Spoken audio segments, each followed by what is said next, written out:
Tiko, pemuda berusia 23 tahun viral setelah kisahnya merawat ibunda di rumah mewah tanpa listrik dan air viral.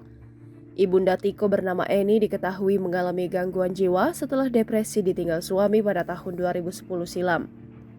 Sosok ayah bernama HM Susanto. Melansir dari YouTube, Tiko sempat menguak sosok ayahnya bernama Herman Moji Susanto. Ayahnya diketahui bercerai dengan ibunya di tahun 2011 lalu pindah ke Madiun.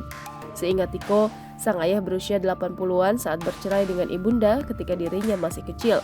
Adapun beberapa tetangga yang menyebut jika sosok ayah Tiko memiliki wajah mirip dengan Presiden kedua RI yakni Pak Harto, di mana tetangga tersebut menyebut jika ayah Tiko mantan pejabat.